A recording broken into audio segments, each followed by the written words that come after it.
Let's look at a simple ONYX tip. Did you know that there is an easy way to reorganize your playbacks in ONYX? Just use the command line and type the following command: move /1.3 at 2.4.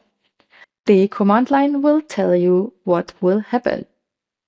Move QList playback fader 1.3 at playback fader 2.4. And now I hit enter.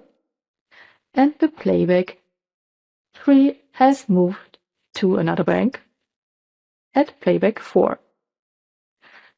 The first number you are typing in is related to the bank, and the second to the number of the playback fader. This is very useful when reorganizing pages or cleaning up your layout, because somehow everything always starts organized.